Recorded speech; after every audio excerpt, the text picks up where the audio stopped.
Hola, buenas. Como ya saben, esta historia no es mía, es de su respectivo autor. Por si quieren adelantar esta historia, ya estará subida en Patreon adelantada y al día con el autor. Para los que me quieran apoyar con el esfuerzo que hago para traérselos a ustedes, los dejo disfrutar del capítulo. Capítulo 3, te llevaré allí. Radio Kiryuin era una mujer que prefería hacer alarde de su riqueza y poder.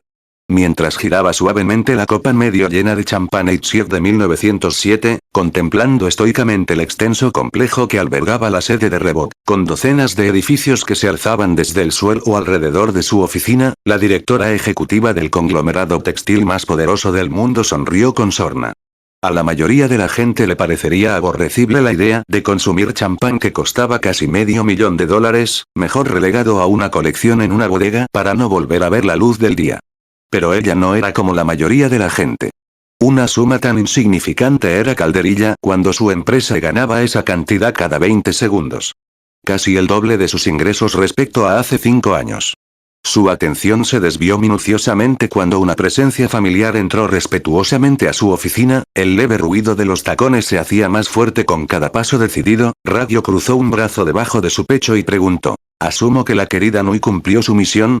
Ryo Umaru se ajustó con calma las gafas de sol de aviador que llevaba sobre el puente de la nariz ante la pregunta.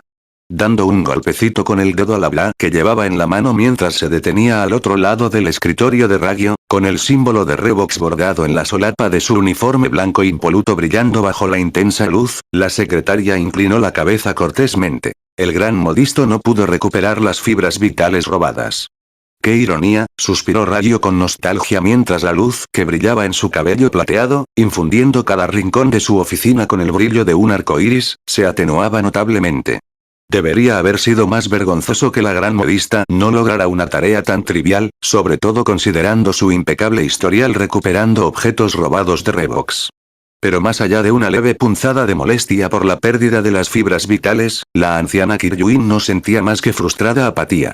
Quizás enviar a mi querida Nui fue la decisión equivocada. Tras un breve pero comprensible suspiro, la secretaria de piel oscura esperó en silencio a que Ryo dejara la copa de champán a medio terminar sobre su escritorio antes de preguntar: ¿por qué envió al gran modista a recuperar una cantidad tan insignificante de fibras vitales, señora? En los últimos 4 meses, organizaciones gubernamentales robaron más de $200 millones en fibras vitales y equipo relacionado, mientras que otros 100 millones se perdieron a manos de los nudistas. Parece inapropiado enviar al gran modista a Karakura cuando sus servicios se aprovechan mucho mejor en otros lugares. Buabeth Rayson marchando lentamente por su oficina, con el extravagante vestido blanco ceñido a su cuerpo y realzando sus atributos sin tocar el suelo en ningún momento, Ryo observó el sol que salía perezosamente por el este y sonrió con picardía. Pero es necesario asegurar que las fibras vitales se extiendan por todo el planeta. A pesar de mis mejores esfuerzos, algunos países aún sospechan del éxito de los Reebok. Pero si filtran algunos informes clasificados sobre los beneficios físicos de las fibras vitales, esos mismos países se esfuerzan por traer mi ropa dentro de sus fronteras. Ojalá todos los gobiernos molestos se comportaran igual. La luz multicolor que emanaba del cabello de Ryo cambió de brillo mientras las comisuras de su boca se torcían en una mueca de fastidio. El problema, Umaru, es que estas fibras de vida en particular vinieron de aquí. La postura de Umaru se endureció al recordar los desastrosos sucesos del verano anterior, una vergonzosa mancha para la imagen de la empresa que aún no se había corregido. La brecha en investigación y desarrollo, el departamento más vigilado del edificio, se había producido varios minutos después de la medianoche. Y quienquiera que hubiera logrado infiltrarse en su sistema de seguridad de vanguardia sabía exactamente cuándo atacar. Para cuando el gran modista llegó, poco más de un minuto después de que se activara la alarma, tanto el intruso como los 9 paquetes de fibras vitales habían desaparecido en el viento. Después de una investigación exhaustiva, todo lo que pudieron determinar fue que el intruso de alguna manera se movía más rápido de lo que las cámaras podían rastrear. Por eso decidí enviar al gran modisto a pesar de mis reservas al respecto. El cambio gradual del tono de Ryo, de una leve molestia e irritación a un interés velado, tomó momentáneamente por sorpresa a la leal secretaria, cuyos ojos ámbar se abrieron de par en par, confundida por el comportamiento de su jefe. Riéndose entre dientes ante la reacción no tan sutil de Umaru, la directora ejecutiva de Reebok echó la cabeza hacia atrás y suspiró. La misión de Nui no era simplemente recuperar mis fibras vitales robadas. No me atrevería a desperdiciar el valioso tiempo de una artista en algo tan fácil de reemplazar. No debía averiguar quién las entregó a una pequeña tienda en Karakura y cómo alguien tan insignificante como Kisuke Urahara pudo activarlas. Apagándose lentamente cuando notó una ausencia particular, una presencia que ya debería haber llegado, Ragyo entrecerró los ojos con sospecha. ¿Dónde está Nui? Me temo que la gran modista se está recuperando de su misión, informó Oumaru a la mujer mayor, quien arqueó una ceja confundida. ¿Recuperándose? Oumaru volvió brevemente su atención a la vida que sostenía. La información que se mostraba en la pantalla repasaba los eventos de la misión del gran modisto. Tras analizar su comprensible enojo, pude reconstruir con claridad lo ocurrido en Karakura. Parece que Kisuke Urahara era un individuo excepcionalmente inteligente y peligroso que dedujo el origen y el propósito del gran modisto simplemente por su nombre. Tras no poder interrogar a Kisuke Urahara en su tienda vacía, donde ella perdió su sombrilla, el gran modisto se vio obligado a perseguirlo por casi toda Karakura. Es un hombre bastante peligroso, en verdad, se rió Ragyo divertida antes de mirar por encima del hombro a Oumaru. ¿Hay algo que no me estás diciendo? Es usted una granuja, señora. Sabía que no había terminado de hablar, Oumaru negó con la cabeza, abatida. Había momentos en que el sentido del humor de la directora resultaba un tanto extraño. Mirando con desdén mientras se tomaba un momento para recomponerse, la leal secretaria continuó estoicamente. Una vez que terminó de tratar con el hombre, quien, según sus propias palabras, se negó a cooperar, el gran modisto regresó a su tienda solo para descubrir que alguien más había estado allí durante su breve ausencia. Ragyo sonrió sádicamente ante la supuesta desafortunada noticia, su diversión nació más del creciente interés en Kisuke Urahara que cualquier otra cosa. Este hombre debe haber sido un adversario bastante astuto si distrajo a la querida Nui el tiempo suficiente para que un conocido recuperara lo que fuera que estaba escondiendo. Es realmente vergonzoso que se negara a hablar antes de morir. ¿Hay buenas noticias, señora? Cuando los conocidos de Kisuke Urahara tomaron lo que el hombre estaba escondiendo, olvidaron volver a sellar la entrada a la cámara oculta debajo de su tienda, informó Oumaru a Ragyo sin apartar la vista del virá. El gran modisto descubrió una habitación aparentemente imposible de casi 400 metros de largo llena de una variedad de equipos y maquinaria necesaria para manipular y tejer de forma segura las fibras de vida en la ropa. ¡Qué interesante! Ragyo cerró los ojos y rió entre dientes mientras se sentaba. El tono arcoíris de su cabello se alteró con sus emociones. Hay tan pocas instalaciones en el mundo capaces de fabricar el equipo necesario para contener adecuadamente las fibras vitales.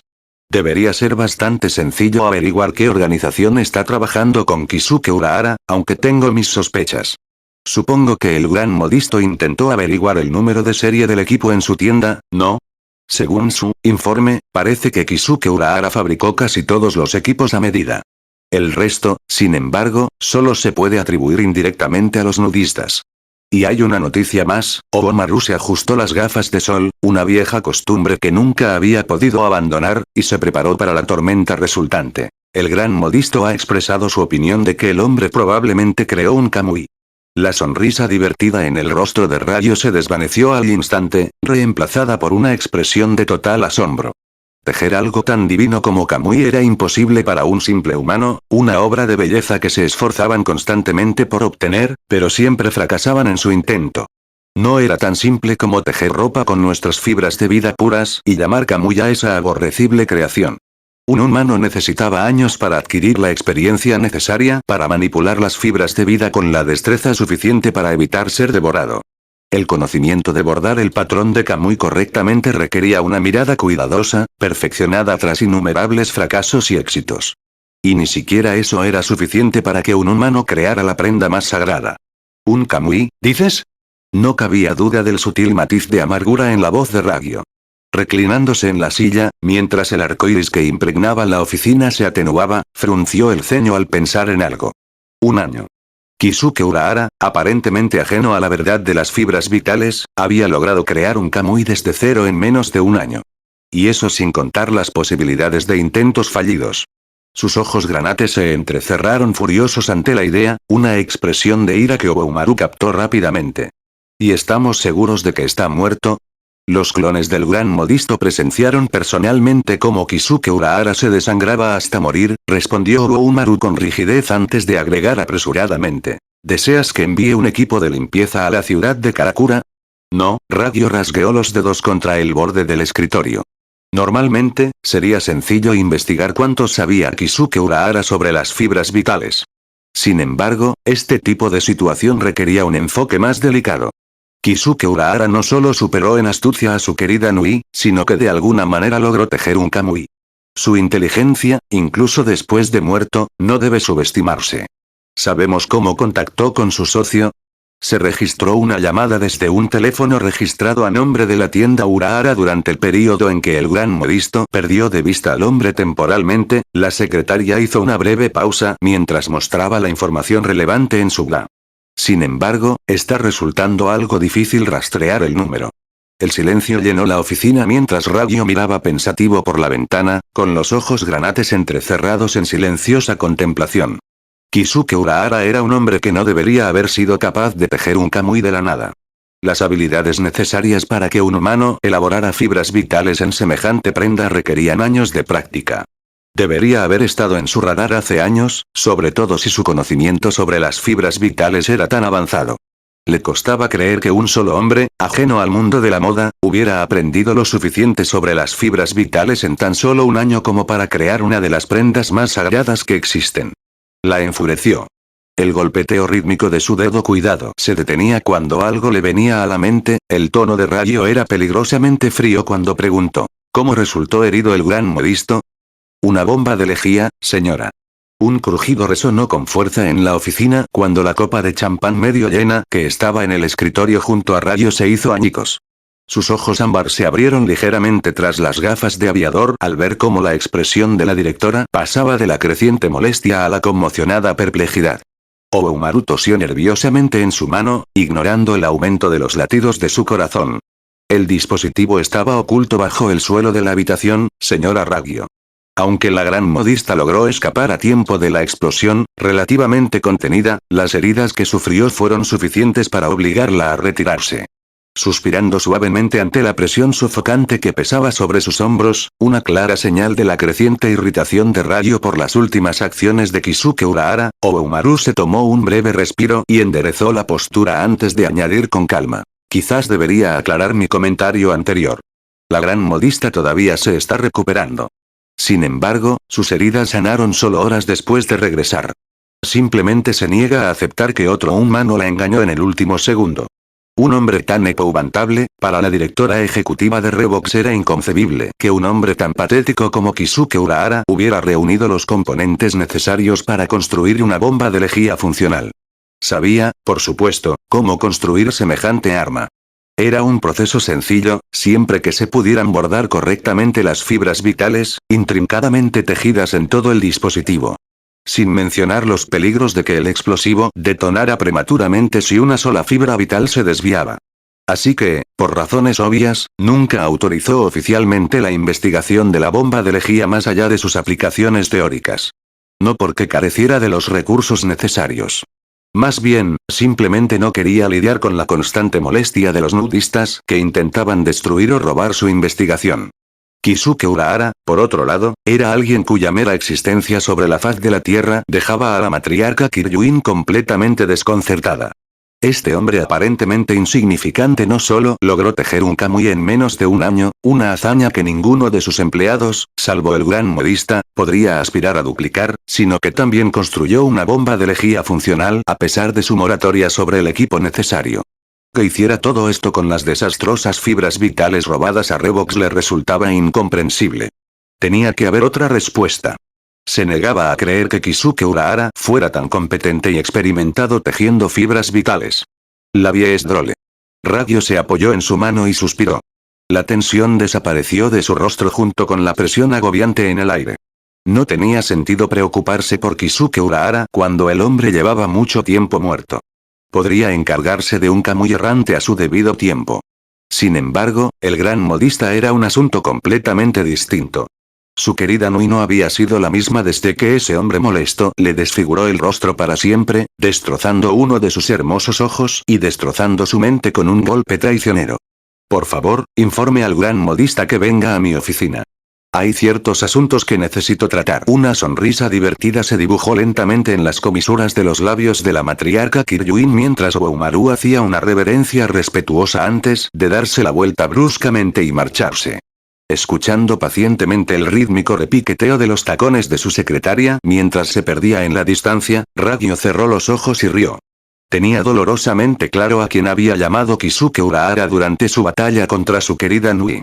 Solo había un hombre capaz de llevar a cabo una proeza tan notable y molesta como esta con tanta perfección. Y dio la casualidad de que vivía en la ciudad de Karakura. Estoy deseando ver cómo has criado al joven Ichigo, Isin. Será una experiencia muy enriquecedora. 7 de agosto de 2002. Ichigo miraba por la ventanilla del copiloto. Su rostro se iluminaba periódicamente con un amarillo enfermizo por las farolas halógenas que pasaban a toda velocidad por la carretera desierta. Por mucho que lo pensara, seguía encontrando extraño que, en cuanto cruzaron las afueras de Karakura, los frondosos bosques y campos que había visitado tantas veces en su vida dieran paso abruptamente a lo que, en el mejor de los casos, podría describirse como un desierto y, en el peor, como un páramo. El paisaje que se extendía kilómetros a ambos lados de la sinuosa carretera era de un marrón árido y casi enfermizo, con tormentas de polvo que levantaban la capa superficial del suelo de vez en cuando. El cielo en sí no era diferente a lo que estaba acostumbrado a ver en casa, salvo que si se concentraba y entrecerraba los ojos, apenas podía distinguir un atisbo de un color rojo antinatural que impregnaba todo lo que miraba. Ichigo, Isshin Kurosaki llamó a su hijo mientras apartaba la vista del camino. Sabía que Ichigo no dormía. Su hijo solía roncar en el coche si se quedaba dormido, pero aún así decidió preguntar. «Oye, ¿estás despierto?» Ichigo esperó unos segundos antes de responder. «Sí». «¿Qué quieres?» Isshin suspiró dramáticamente ante la deslucida respuesta de Ichigo. Era evidente que su hijo seguía molesto con él por el repentino traslado a la Academia Onouji y su alejamiento de todos sus amigos. «Seguro que te intriga saber por qué el mundo fuera de Karakura es así. ¿No te preguntas por qué los densos y verdes bosques dieron paso a este paisaje infernal? No, realmente, no.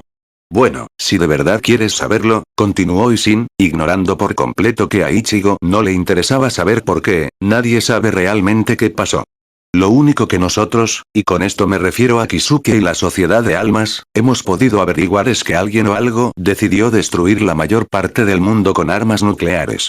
La Sociedad de Almas pudo usar Kido para limpiar la radiación residual, pero el daño ya estaba hecho. Casi el 75% de la población murió y solo grandes ciudades como Karakura y Tokio sobrevivieron intactas al conflicto. Casi 3/4 partes de la humanidad estaban muertas. Ichigo no podía creer algo así. Su padre debía estar inventándolo. «Estás bromeando, ¿verdad? Si eso realmente pasó, ¿por qué no me enteré?» Isshin se quedó boquiabierto ante la pregunta de Ichigo antes de estallar en carcajadas. «Porque, querido muchacho, es el mayor encubrimiento de la historia del mundo». Ante la persistente expresión de perplejidad de Ichigo, Isshin decidió continuar explicando. Durante unos 3 años después de la guerra nuclear, la Sociedad de Almas, además de limpiar la radiación, instaló lo que bien podría llamarse amplificadores Kido en cada ciudad y pueblo restante. Una vez instalados, lanzaron una versión mucho más poderosa del modificador de memoria que tu amiga Rukia intentó usar conmigo para convencer al mundo de que el intercambio nuclear nunca ocurrió. En lugar de eso, la mayoría del mundo cree que todo lo ocurrido fue el resultado de una guerra masiva y costosa, como lo fue la Segunda Guerra Mundial. Mientras Isshin terminaba de hablar y cambiaba de carril en la carretera desierta, Ichigo seguía intentando asimilar lo que acababa de descubrir. Claro que sabía que algo andaba mal en el mundo exterior de Karakura. Sus incursiones en el mundo exterior durante su etapa como Shinigami eran prueba suficiente, pero fue la comprensión de que algo de tal magnitud y destrucción había ocurrido lo que lo dejó atónito. ¿Por qué la Sociedad de Almas borraría sus recuerdos?, preguntó tratando de aclarar la confusión en su mente. Empezaré con la respuesta simple. Era para preservar el equilibrio de las almas entre los vivos y los muertos, respondió Isshin misteriosamente mientras bostezaba en su mano. Llevaba un buen rato conduciendo, y una mirada al reloj del tablero indicaba que casi amanecía. ¿Recuerdas cómo el Kinki mató a demasiados huecos y amenazó con destruir el equilibrio de las almas? Bueno, la cantidad de personas que murieron durante el intercambio nuclear lo deja en ridículo. Por muy buena que sea la Sociedad de Almas, ni siquiera ellos pudieron con 2.000 millones de almas que aparecieron repentinamente por todo el mundo. Los Shinigami hicieron lo que pudieron, incluso los capitanes tuvieron que ayudar, pero les llevó casi 20 años con a la mayoría de las almas. Aún así, dejaron más de 500 millones de almas para transformarse en huecos y escapar a Hueco Mundo. ¿500 millones de Hoyous? Ichigo no podía creer que existieran tantos Hoyous. Ni siquiera estaba seguro de haber matado a 1000 siendo Shinigami. Aún así, algo que dijo su padre aún lo inquietaba. Dijiste que esa era la respuesta simple. ¿Qué más hay? Veo que eres muy astuto, Ichigo. No me extraña que te aceptaran en la Academia Onouji, dijo Ishin con orgullo, con una lágrima fingida deslizándose por su mejilla. Por mucho que quisiera golpear a su padre por idiota, Ichigo se contuvo. Siempre podía golpear a su padre después de escuchar la historia. La verdad es simple. La sociedad de almas temía lo que pudiera pasar. El capitán comandante puede ser el Shinigami más fuerte del mundo, pero vio la devastación causada por las armas nucleares y temía las consecuencias de que alguien lo volviera a hacer. Si no hubiera ordenado borrar la memoria de la humanidad, alguien habría tenido la idea de iniciar otra guerra nuclear y quizás esta vez no sería tan limitada como la primera. Aparte de ti y quizás varios cientos de personas esparcidas por la Tierra, todo el mundo cree que las únicas 2 bombas nucleares lanzadas fueron durante la Segunda Guerra Mundial. Ichigo guardó silencio durante quizás media hora tras escuchar la explicación de su padre sobre el estado del mundo. ¿Cómo se suponía que reaccionaría tras enterarse de que el mundo había terminado y que la sociedad de almas había decidido volver a empezar? Mientras le daba vueltas a ese concepto una y otra vez, Ichigo decidió plantear una pregunta que lo había estado rondando desde hacía tiempo. ¿Ha habido alguna señal de Kisuke? Ishin suspiró, haciéndole saber a Ichigo todo lo que necesitaba oír. Todavía no. Yoruichi ha estado buscándolo como un loco. Por lo que te dijo por teléfono, parecía que estaba en serios problemas. Yoruichi revisó la zona donde creías que estaba y encontró rastros de su sangre, pero ningún cuerpo. Maldita sea. Maldijo Ichigo y golpeó la puerta del coche con la mano. Debería haber ido a ayudarlo. Podría haber hecho algo, lo que fuera. Ishin frenó a fondo, deteniendo el coche en seco en medio de la carretera desierta. Volviéndose hacia Ichigo, con cara de enfado, dijo, ¿desde cuándo mi hijo es un cobarde? Ichigo, conozco a Kisuke lo suficiente como para saber que debía tener una buena razón para asegurarse de que te mantuvieras alejado de él. Puede que no tenga ni idea de lo que hacía ahí, francamente, pensar en sus experimentos me llena de pavor. Supongo que lo que quiero decir es que debes confiar en que Kisuke sabía lo que hacía. Arriesgó su vida para asegurarse de que consiguieras lo que fuera que había en su almacén.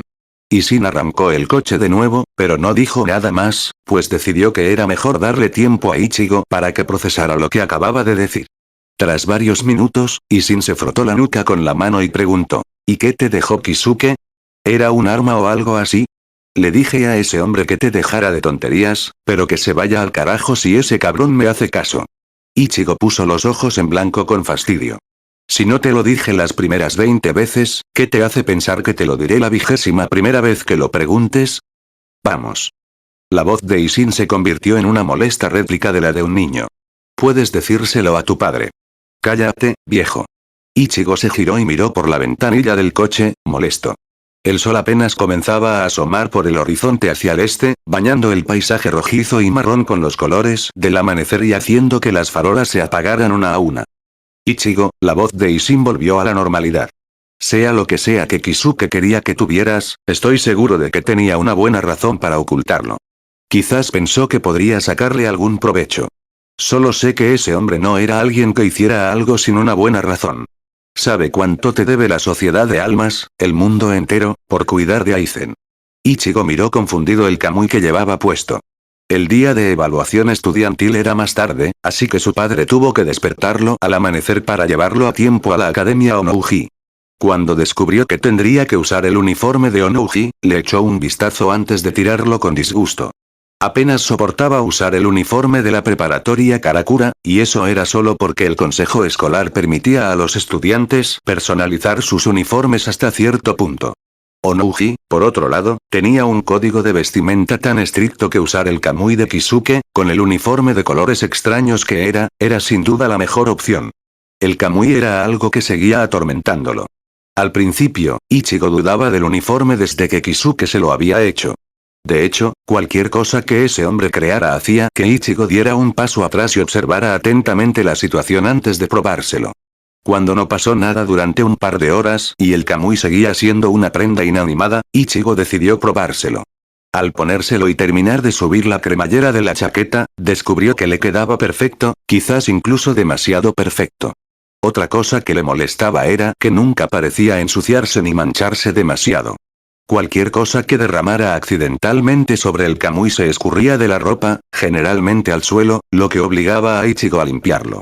Los minutos transcurrieron en silencio, pero finalmente Ichigo salió de sus cavilaciones al ver luces en el horizonte. Se acercaban a los puentes que conducían a Ciudad Onou, lo que significaba que faltaba menos de una hora para llegar. Animándose y estirando su cuello dolorido al pensar que el viaje casi había terminado, Ichigo se sorprendió cuando su padre dijo: como tu padre, creo que es apropiado advertirte que este mundo no es un lugar seguro para vivir. Los recuerdos de la guerra de invierno y la sociedad de almas pasaron brevemente por su mente, lo que provocó que Ichigo respondiera sarcásticamente: vaya, ¿qué te da esa idea? Oye. Hablo en serio. Ishin se puso nervioso y le dio un golpe en la nuca a Ichigo, lo que provocó un gruñido furioso de su hijo. No me refiero a la sociedad de almas, ni a los Oyous ni nada de eso. Eres un adolescente, a pesar de todo lo que has pasado, así que tu conocimiento del mundo es muy deficiente. Oye, no me pongas esa cara. Dime algo, Ichigo, si tuvieras que adivinar el promedio de ataques de Oyous a un pueblo o ciudad cada año, ¿cuál sería? Ichigo pensó seriamente en la pregunta antes de responder. No lo sé. Diría que unos 100 o más. Prueba 1, si tienen mala suerte y hay un humano espiritualmente sensible viviendo allí, respondió Ishin con una risita cómplice. Quizás te sorprenda, pero Karakura es básicamente el triángulo de las Bermudas de los ataques huecos. Suelo atribuirlo a la riqueza espiritual de las tierras que lo rodean. Quizás te sorprenda, pero la cantidad de ataques huecos en Karakura es aproximadamente igual a la mitad del resto del mundo. Para ser justos, Ichigo siempre había sospechado que algo así era cierto. Claro que estaba impactado, pero la evidencia siempre había estado ahí. Ni siquiera había 10.000 Shinigamis en la sociedad de almas para proteger a los humanos y las almas de los Oyous. ¿Cómo podrían patrullar y defender el mundo entero sin agotar sus fuerzas? Tendría más sentido que los Oyous concentraran sus ataques en una zona específica del mundo.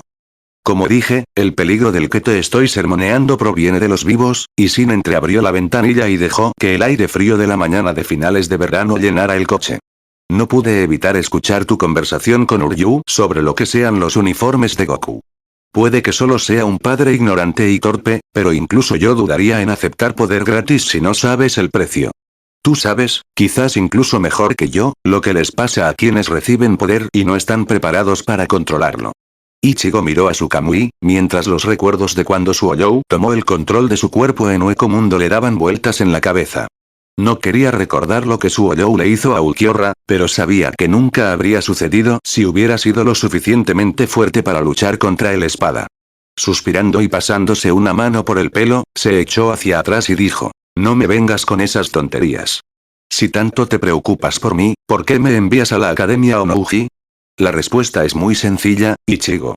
El rostro de Ishin se ensombreció antes de sonreír con picardía. Enviarte a la Academia Onouji es una deducción de impuestos.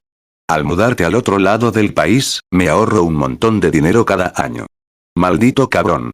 Ichigo le dio un codazo en la cara a su padre, haciendo que el coche se desviara por varios carriles vacíos antes de que Ishin recuperara el control. Ese fue un golpe bajo, Ichigo. Gimió Ishin infantilmente mientras se frotaba la mejilla dolorida. ¿Qué hizo tu pobre y normal padre para merecer semejante castigo? Sabes exactamente lo que hiciste, respondió Ichigo antes de agregar. Y no estás ni cerca de ser normal. Ishin resopló indignado. ¿Recuerdas mi historia sobre Radio Kiryuin? ¿El que inventaste? Sí, lo recuerdo. No fui del todo sincero contigo, admitió Ishin. Radio es una mujer muy misteriosa y compleja. Después de rescatarla del bombardeo, nos mantuvimos en contacto durante años. Masaki lo sabía, por supuesto, y sabía que mi correspondencia con Radio no era más que una simple amistad entre adultos. ¿Sabías que Radio me envió una foto cuando nació su hija, Satsuki? Masaki estaba tan destrozada que quería tener hijos cuanto antes. ¿Y eso qué tiene que ver con todo esto? Ishin suspiró y miró por la ventanilla del conductor. Lo que no sabes, y espero que Masaki nunca lo supiera, es que algo le pasó a Ragyo. Cuando la conocí, era una mujer normal al mando de una de las empresas más grandes del mundo.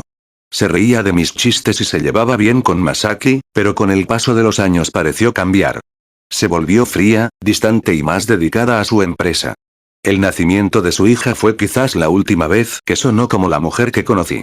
No sé qué le pasó, ni siquiera qué pudo haberlo causado, pero no pienses ni por un momento que su admisión en la Academia Onouji fue algo que hizo por generosidad. Mantén los ojos y los oídos abiertos, Ichigo. Ichigo miró fijamente a su padre durante varios segundos mientras procesaba lo que Isin había dicho. Había visto la expresión de su padre antes, cada vez que visitaba la tumba de su madre. Era la mirada de alguien que había perdido algo sin haber tenido la oportunidad de salvarlo. Al abrir la boca para ofrecerle algún tipo de consuelo, el ánimo de Isin cambió por completo. «Ya basta de esos tristes recuerdos», exclamó Isin a todo pulmón. «Aún falta tiempo para llegar a Ciudad Onou. Tengamos una charla como Dios manda. Empecemos con los consejos secretos de citas masculinas que usé para conquistar a tu madre». Ichigo gimió en la palma de su mano y miró desesperado por la ventana.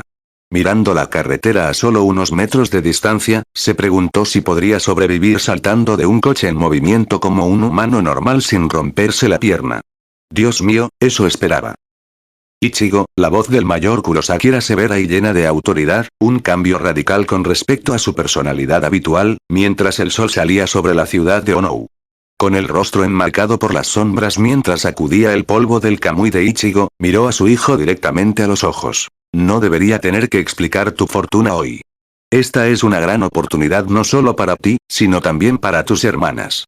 He trabajado incansablemente para asegurarme de que vivieras en un buen hogar y recibieras una educación digna. No avergüences a nuestra familia como sueles hacer. Ichigo le dio un manotazo a la mano del hombre mayor y puso los ojos en blanco. Oh, cállate, viejo. Isin tropezó ante el duro insulto antes de golpear su frente contra la de su petulante hijo. ¿Por qué te niegas a aceptar el útil consejo de tu padre? Igualmente molesto y cabreado, Ichigo echó la cabeza hacia atrás y la estrelló contra la nariz de su padre. ¿Qué ayuda? Solo tengo una oportunidad de construir mi reputación. No necesito que tus estúpidas tonterías me la arruinen. Pero Ichigo. Isin empezó a protestar, pero Ichigo ya se había abierto paso entre la multitud de padres y ciudadanos de la ciudad de Onou hacia el grupo de estudiantes nuevos y antiguos que se encontraban a la entrada de la Academia Onouji. Ajustándose el cuello de su Kamui con nerviosismo, hizo todo lo posible por ignorar las miradas incisivas de los estudiantes que lo rodeaban. No le importaba que los colores de su Kamui no se parecieran en absoluto al gris estándar de los uniformes de Onouji. Lo que realmente le irritaba eran los constantes rumores sobre su pelo corto y puntiagudo de color naranja. Parecía que la gente asumía que era un pan callado donde iba. De pie en medio de la multitud, con las manos en los bolsillos, Ichigo se preguntó qué esperaban todos. Al mirar por encima de la multitud, no vio nada que impidiera a los estudiantes entrar a la academia, pero algo parecía detenerlos. Escuchen. Un hombre, al menos un pie más alto que Kenpachi, apareció de la nada frente a los estudiantes. Rodeado por al menos 20 estudiantes de una estrella, tenía el pelo rubio, corto y peinado, y la piel oscura. Ichigo pudo haberse sorprendido por la altura y el tamaño del hombre, pero su atención se centró en las 3 estrellas negras de 4 puntas que le cruzaban el pecho. Soy Ira Gamagori. Presidente del Comité Disciplinario del Consejo Estudiantil de la Academia Onouji. Les doy la bienvenida al día de evaluación estudiantil. Gritó el hombre corpulento con tanta fuerza que la multitud se tensó un poco. Quienes hayan recibido recientemente el honor y privilegio de Lady Satsuki de asistir a la Academia Onouji, deben seguir 3 reglas. Regla número 1. Todos los estudiantes deben inclinarse ante Lady Satsuki siempre que ella los honre con su presencia. ¿Este tipo habla en serio? Ichigo no sabía qué pensar de Gamagori. Si no hubiera estado atento, habría asumido que lo habían engañado para unirse al ejército. Si ese era el caso, iba a matar a su padre cuanto antes. Gamagori levantó 2 enormes dedos mientras continuaba. Regla número 2. Se prohíbe la comida y las bebidas en los pasillos y aulas, excepto en los horarios designados. Regla número 3. La mirada de Gamagori pareció enfocarse en Ichigo, que se encontraba entre la multitud. La Academia Onouji tiene un estricto código de vestimenta. Los uniformes son distribuidos únicamente por Lady Satsuki. Cualquiera que sea sorprendido usando cualquier otra cosa sufrirá severamente. Tú. Adelante. Le gritó Gamagori a Ichigo. El grupo de estudiantes, al ver a quien había señalado Gamagori, desapareció rápida y misteriosamente de alrededor de Ichigo. Como Ichigo no hizo ningún gesto para escuchar a Gamagori, salvo meter las manos en los bolsillos y adoptar una expresión de extrema irritación, Gamagori avanzó con paso decidido, con un brillo amarillento en los ojos. Estás violando una de las reglas de la Academia Onouji. Considérate afortunado de que este sea tu primer día aquí. No espero que un estudiante nuevo como tú ya haya memorizado las reglas. Debes cambiarte de inmediato. Chasqueando los dedos, Gamagori extendió la mano y tomó el uniforme estándar de sin estrellas que tan convenientemente le había proporcionado uno de los estudiantes de una estrella que lo flanqueaban. Abandonarás las instalaciones de la Academia Onouji hasta que te hayas cambiado. ¿Salir del lugar? Si Ichigo entendía lo que Gamagori quería decir con eso, tendría que ir con Isin hasta la base de Ciudad Onou, cambiarse y luego volver a subir. Esa lógica tenía algunos problemas, el primero de los cuales era que no quería cambiarse y maldecir a Gamagori si pensaba que lo obligaría. Ichigo había luchado contra personas más grandes y fuertes que él en el pasado. Bueno, puede que tuviera poderes espirituales cuando lo hizo, pero el concepto seguía siendo el mismo. ¿Esperas que vuelva a salir y me cambie? Ichigo fulminó con la mirada de Gamagori con la suficiente dureza como para hacer que el enorme adolescente se estremeciera levemente. Acabo de pasar las últimas 5 horas escuchando a mi padre hablar sin parar de cosas que no me importan, ni me importarán jamás. No hay nada que puedas hacer ni decirme para que vuelva a hacerlo. Desde algún lugar entre la multitud detrás de él, Ichigo podría haber jurado haber oído a su padre derrumbarse y empezar a llorar ante su declaración, pero sus ojos estaban completamente fijos en Gamagori. El enorme adolescente cruzó los brazos sobre el pecho, con un ligero tic en su ojo izquierdo cada 2 segundos. Mientras parecía listo para tomar represalias contra Ichigo, pareció retractarse. Sin apartar la vista de Ichigo, Gamagori extendió la mano justo cuando un portapapeles voló por el aire y cayó en su mano. Ojeando las páginas adjuntas, refunfuñó al encontrar el registro y el perfil de Ichigo. Ichigo Kurosaki. Gamagori golpeó el portapapeles con el bolígrafo al encontrar por fin el nombre que buscaba. Tenía curiosidad por saber por qué le sonaba, y ahora lo entendía. Me llena de orgullo que llegues justo a tiempo. Estaba convencido de que llegarías tarde en tu primer día de clase y tendría que perseguirte y someterte. ¿Qué? Ichigo se tomó un momento para procesar lo que Gamagori acababa de decir. ¿A tiempo para qué exactamente? No te preocupes, gritó Gamagori con bombo y platillo. Te daré un pase sin tu atuendo actual por hoy. Que comience el día de evaluación estudiantil. Ichigo reprimió mentalmente el comentario que quería hacer. No debía contrariar a alguien que parecía al menos 5 veces más grande que él en ese momento. Mientras Gamagori se apartaba, permitiendo que los nuevos estudiantes entraran a la Academia Onouji, oyó una voz entre la multitud que lo dejó helado. Ese es mi hijo. Ichigo, ve y haz que tu papá se sienta orgulloso. Ichigo oyó risitas y risas disimuladas entre la multitud y sus compañeros. Dándose cuenta de que necesitaba atajar esto de raíz, le arrebató el portapapeles a Gamagori, localizó a su padre entre la multitud y lanzó el trozo de madera como si fuera un frisbee letal. El portapapeles salió volando por los aires más rápido de lo que la mayoría podía ver y logró alcanzar a Isin en la frente con un impacto tan fuerte que resonó por el aire y perturbó a varios pájaros cercanos. Maldito idiota, dijo Ichigo furioso mientras se sacudía las manos. Pasando junto a varios estudiantes sorprendidos y atónitos, incluyendo a Gamagori, Ichigo se metió las manos en los bolsillos y entró en la Academia Onouji. Su primer pensamiento fue que había demasiado espacio. Los edificios escolares debían de estar a casi 400 metros de la entrada, dejando un patio amplio y sospechosamente vacío. Mientras seguía la fila de estudiantes, la mitad de los cuales parecían desconcertados por el imponente tamaño de la Academia Onouji, Ichigo creyó sentir que alguien lo observaba. Mirando discretamente a un lado y a otro, procurando no llamar la atención, finalmente levantó la vista hacia la parte superior de la Academia Onouji y creyó ver a alguien, pero la extraña luz brillante entre ellos le impedía distinguirlo. ¿Quién es ese?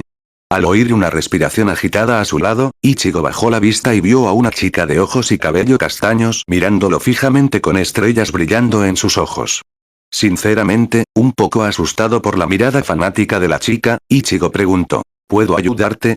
Era casi como si la chica estuviera esperando a que Ichigo le hiciera esa pregunta. Saltando frente a él y levantando el puño, empezó a hablar rápidamente. Fue increíble. Apareciste de la nada y te enfrentaste a uno de los 4 de alto mando de Lady Satsuki como un sheriff de una película del oeste que acaba de llegar al pueblo. Ojalá pudiera hacer eso. Así podría acabar con el crimen por la noche como justiciera enmascarada. Ichigo observó con una mezcla de horror y asombro cómo la chica empezaba a añadir diversas posturas en momentos específicos de su discurso. Cuando por fin terminó de hablar, él solo pudo mirarla confundido y preguntó, ¿quién eres? ¡Qué tonta! La chica se dio una palmada en la frente tan fuerte que le quedó una marca roja. Olvidé presentarme. Soy Mako Mankansoku. Ichigo miró su mano extendida por un momento antes de aceptarla con vacilación. Ichigo Kurosaki. ¿Te llamas Fresa? Los ojos de Mako se iluminaron y pareció babear un poco por la comisura de la boca. Me encantan las fresas. Las fresas están deliciosas, sobre todo bañadas en chocolate casero y con crema batida. Mi nombre significa proteger una cosa, no fresa. Oh, Mako dejó escapar un sonido de comprensión antes de cambiar de tema abruptamente. Oh. ¿Cómo crees que te irá en el día de la evaluación estudiantil? No lo sé, respondió encogiéndose de hombros, no tengo idea de qué es. El día de evaluación estudiantil, comenzó a despotricar Mako nuevamente, es donde a estudiantes tan humildes y escasos como nosotros se les otorga la oportunidad de determinar si se nos dará o no un uniforme de Goku. Eso explicó algunas cosas. Entonces, ¿es como un examen físico o algo así? ¡No! Respondió Mako con demasiado entusiasmo. Si fuera algo así, no estaría aquí. Soy un fracasado empedernido. Algo así me saldría un sarpullido en la delicada piel. Solo tienes que extender el brazo, cerrar los ojos y esperar 10 segundos a que la extraña máquina determine tu puntuación. Ichigo se acercaba al edificio principal. Al levantar la vista hacia la Academia Onouji, frunció el ceño al ver que la figura que había visto antes había desaparecido, llevándose consigo la luz que iluminaba la parte superior del edificio. ¿Sí? Mako asintió vigorosamente. Dicen que es de 1000, pero estoy orgulloso de mi puntuación más alta de 30. Cuando el supervisor vio mi puntuación, dijo que era la más baja que había visto. Incluso en el fracaso, Mako Mankansoku es un ganador. Eso suena fascinante. A Ichigo le aterraba el orgullo de Mako por el fracaso. Quizás con el tiempo se acostumbraría, pero por el momento tenía otras cosas de qué preocuparse, como que era realmente esta prueba. Le costaba distinguir las fantasías de Mako de la realidad. ¿Qué pasa con tu uniforme? Mako cambió de tema y empezó a teletransportarse alrededor de Ichigo en lugares aleatorios, pinchando y empujando su Kamui en varios sitios. ¡Qué gracioso! ¿Son ojos? ¿Por qué es blanco y negro en lugar de gris? ¿Se transforma en una armadura al accionar un interruptor? Oye. Ichigo extendió la mano en un gesto de detenerse. ¿Por qué tantas preguntas? No tengo muchos amigos. De hecho, no tengo ninguno. ¿Serás mi primer amigo? Su pregunta sacó a Ichigo de sus pensamientos. Mirando a Mako y viendo su expresión inocente y esperanzada, dijo, supongo. Mako parecía estar a punto de abrazarlo, lo que Ichigo habría evitado saltando hacia atrás, cuando un estudiante de una estrella comenzó a gritar a través de un megáfono. Todos los estudiantes deben dividirse en 2 filas. Los niños a la izquierda y las niñas a la derecha. Por favor, mantengan las filas ordenadas y en fila india. Ah. Esa es mi señal para largarme. Mako entró en pánico y corrió hacia la fila de la derecha. Hasta luego, Fresa. Por última vez, mi nombre no significa fresa. Le gritó antes de darse cuenta de que Mako ya no podía oírlo. Murmurando que no valía la pena ir a la Academia Onouji, Ichigo caminó hacia la fila de la izquierda. Fue sorprendente que no tuviera que esperar mucho para su turno en el examen que fuera. Aunque la fila debía de ser de casi 100 estudiantes cuando subió, apenas tardó 20 minutos en llegar al frente. Cuando le llegó el turno, entró en la sala. El estudiante de bata con una estrella negra de 4 puntas le señaló a Ichigo la silla vacía más cercana. Sentándose, el estudiante de una estrella miró el cabello de Ichigo y luego su rostro antes de decir, por favor, súbete la manga y mete la mano en la máquina. ¿Por qué? No cuestiones el examen, le advirtió el estudiante de una estrella a Ichigo. En lugar de malgastar el esfuerzo en replicar, algo que cada vez le parecía más valioso, Ichigo se tragó la réplica antes de que saliera de su garganta e hizo lo que le decía.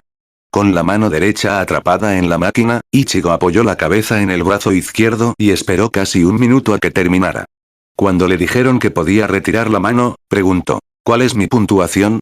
Espera, dijo el estrella de una sola mientras la máquina seguía pitando. Cuando finalmente se detuvo, el estrella de una sola miró la pantalla convenientemente oculta de Ichigo y jadeó antes de levantarse de su asiento y salir corriendo al pasillo. Con todos mirándolo de nuevo, aunque esta vez no era a su cabello, Ichigo decidió averiguar qué había asustado tanto al supervisor.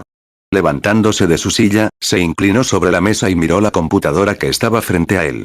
En la pantalla, resaltado en negrita, se leía: nombre del estudiante: Kurosaki, Ichigo. Resistencia de la fibra Life, 90,3%.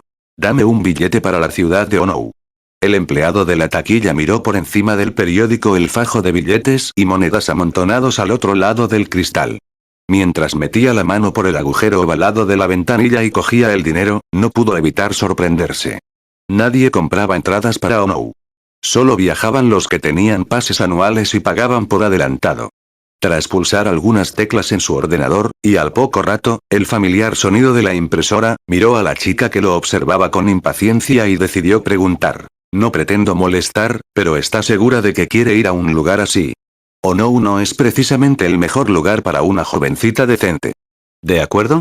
La chica puso los ojos en blanco ante la inoportuna intromisión del dependiente. ¿Por qué todos los que la conocían la consideraban una florecilla frágil e incapaz de cuidarse sola? Haciendo un gesto para que el dependiente le entregara el billete, dijo: gracias por el consejo, pero deme el billete. Ryuko mató y le arrebató el billete a la reticente empleada y lo colocó en uno de los muchos bolsillos de su chaqueta blanca y negra. Se ajustó el estuche plateado a la espalda y caminó hacia el banco más cercano. Faltaba una hora para la salida del autobús, así que tenía tiempo de sobra, lo que significaba que se aburriría bastante hasta entonces. Dejándose caer con un profundo suspiro, Ryuko se pasó una mano por el pelo negro, rozando con los dedos el único reflejo rojo, y se recostó hasta apoyar la cabeza en el respaldo del banco. Genial, murmuró ella con fastidio. 2 semanas en esta ciudad y ni una sola pista.